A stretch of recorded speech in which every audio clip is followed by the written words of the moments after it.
Foro es una organización creada en 1982 que ha trabajado desde un comienzo en el fortalecimiento de la democracia en Colombia. Ese trabajo lo desarrolla básicamente a través de tres grandes ejes programáticos. El uno es el del fortalecimiento de las instituciones democráticas del país, es decir, de la institucionalidad tanto estatal como de la sociedad civil. En segundo lugar, un trabajo en el área de fortalecimiento de organizaciones, líderes y redes sociales del país. Y en tercer lugar, un programa que para nosotros es muy importante, un eje programático relacionado con la promoción de una cultura democrática, es decir, de unos valores y de un imaginario democrático que son condición fundamental para el fortalecimiento de la democracia. Fueron negociaciones sobre las cuales no hubo mucha información y a las cuales no tuvo acceso la mayor parte de los colombianos. Ellos en la mesa de negociación, sin embargo, decidieron invitar a algunas personas que por su conocimiento y experiencia podrían eventualmente, como expertos, hacer algunos aportes a las discusiones de la mesa de negociaciones. En lo personal, yo estuve en La Habana invitado por la mesa de negociaciones en una conversación que tuvimos hace aproximadamente 3 años, en julio del 2013, sobre el tema de participación ciudadana. Allí compartimos los puntos de vista de Foro sobre lo que había sido el proceso de participación en Colombia desde los años 80 y tuvimos la oportunidad de formular algunas propuestas que luego fueron, a mi juicio, bastante importantes en la redacción del acuerdo sobre el punto 2 de la agenda, el punto de participación política.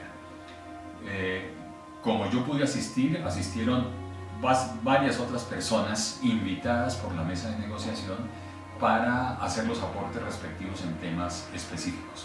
Pero ese fue un mecanismo bastante selectivo en donde eran básicamente expertos en temas los que de común acuerdo entre el gobierno y las FARC eran invitados a viajar a La Habana a conversar con la mesa de negociación.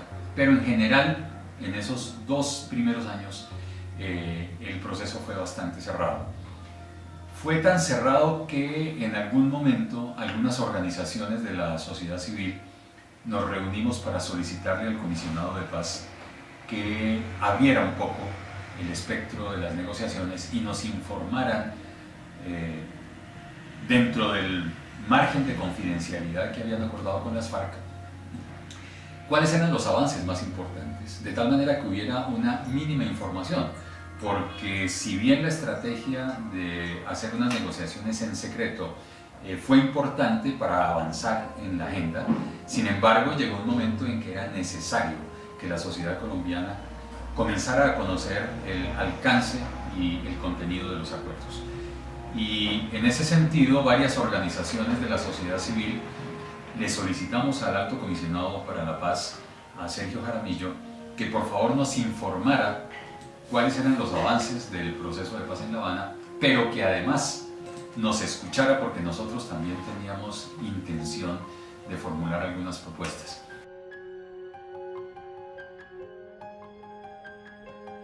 Bueno, el rol de los gobiernos municipales fue muy pobre, hay que reconocerlo. Ellos estuvieron bastante ausentes de todo el proceso de negociación. No solo porque no fueron invitados como parte importante del Estado, sino porque tampoco tuvieron una iniciativa, por ejemplo, a través de su gremio, la Federación Colombiana de Municipios, para estar más presentes y plantear algunas iniciativas desde los territorios. Y esa pobre presencia de las autoridades territoriales contrasta mucho con el espíritu mismo de los acuerdos. El gobierno nacional ha venido hablando desde hace más de 2 años de que la paz en Colombia va a ser una paz territorial, es decir, va a ser una paz que se construye en los territorios, desde los territorios, con base en la participación ciudadana de las colectividades territoriales. De tal manera que la construcción de la paz va a ser una responsabilidad que recae mucho en los hombros de las autoridades municipales y departamentales. Y sin embargo, esas autoridades jugaron un papel bastante tímido, de secundaria importancia en el proceso de negociación. Ahora se les viene un reto grande. Los nuevos alcaldes y gobernadores que asumieron su mandato en enero de este año, pues van a tener en los próximos 3 años y medio una tarea inmensa de construir la paz en su territorio, particularmente aquellos mandatarios que viven en zonas que han sido golpeadas fuertemente por el conflicto, que no son pocas en el país. De tal manera que esa aparente paradoja entre un pobre papel y una responsabilidad muy alta en la construcción de la paz va a tener que resolverse mediante un liderazgo muy activo, en particular de los alcaldes municipales, para sacar adelante los acuerdos de La Habana.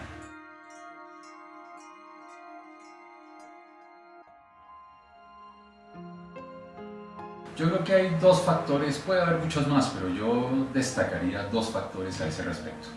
En primer lugar,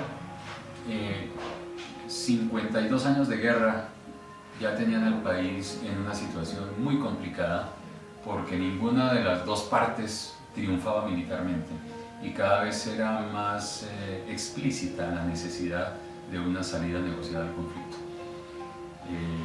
El país también ya no quería más guerra. Después de 8 años del gobierno del presidente Uribe, en el que las fuerzas militares hicieron un gran esfuerzo por exterminar a la guerrilla, pues no lo lograron, y la victoria militar nunca se sintió. Sin duda el gobierno logró un repliegue de las FARC, pero no una desaparición o una eliminación total del país. Es decir, el problema en el fondo no fue resuelto, y ya el país se convenció de que definitivamente había que conversar con la guerrilla para establecer un acuerdo de cese al conflicto armado y a partir de allí hacer un esfuerzo, una vez reincorporados a la vida civil, de construcción de la paz en Colombia. Ese fue un factor importante, el de una especie de cansancio del país con la guerra. Pero hubo una segunda causa, un segundo factor que a mí me parece muy importante, y es que en ese contexto hubo una disposición clara tanto de la guerrilla como del gobierno a llegar a un acuerdo. Es decir, hubo una conciencia y un compromiso de parte de los negociadores de que esta vez era necesario llegar a un acuerdo para terminar el conflicto armado y comenzar a construir la paz en el país. Hubo bastante escepticismo en un comienzo. La gente decía, esta va a ser una negociación más de las que se han venido dando desde los años 70, de tal forma que lo más probable es que fracase. Y hubo momentos muy difíciles de la negociación. Sin embargo, yo creo que a medida que fue avanzando la negociación, el país comenzó a entender que había una posibilidad de construir un acuerdo. En lo personal, yo tuve el privilegio de estar en La Habana un año después del inicio de las negociaciones, conversando con la mesa, y me di cuenta que el talante y el espíritu de los negociadores, a pesar de sus diferencias ideológicas y de las dificultades de la construcción de acuerdos, era una voluntad básicamente de construir la paz y de llegar a un acuerdo para el cese del conflicto. Yo desde esa época estaba muy optimista y alrededor mío la gente era muy escéptica e incluso pesimista con respecto al resultado.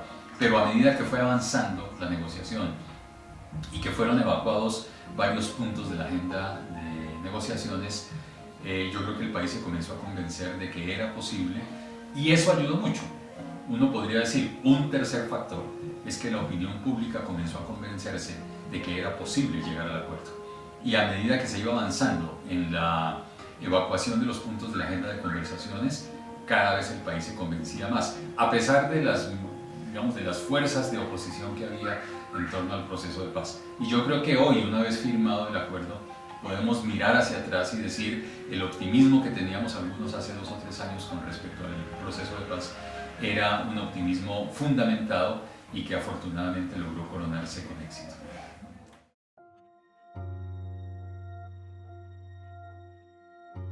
Yo señalaba al comienzo de esta intervención que la democracia son básicamente 3 cosas, 3 grandes dimensiones de la democracia, que son las instituciones, la gente y los valores, la cultura democrática.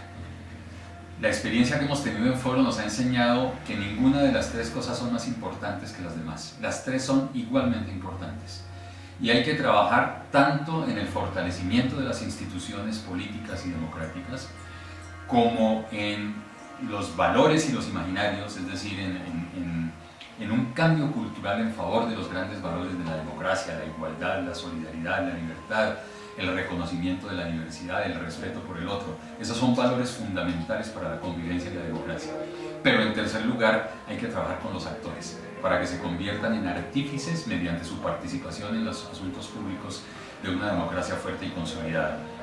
Si yo quisiera dar un mensaje para los colegas en otras partes del mundo, sería ese: que la democracia no es solamente garantizar el voto, o la democracia no es solamente que haya instituciones con pesos y contrapesos, sino que la democracia es además el cambiar todas unas formas de comportamiento ciudadano que permitan no solamente el reconocimiento de los demás como partes de una misma comunidad política, sino que además se hagan partícipes directos de la construcción y de la fundamentación de instituciones democráticas. Si no hay participación ciudadana, las instituciones no funcionan, pero si no hay instituciones, la participación tampoco funciona. Y si no hay instituciones de actores, los valores, digamos, se pierden en una especie de atmósfera etérea. Pero esos valores también son muy importantes para consolidar las instituciones y para transformar los comportamientos de los ciudadanos. Por eso la invitación mía es que el trabajo por la democracia es un trabajo arduo que tiene muchos frentes, pero que tiene que concentrarse fuertemente en esa articulación entre esos tres componentes.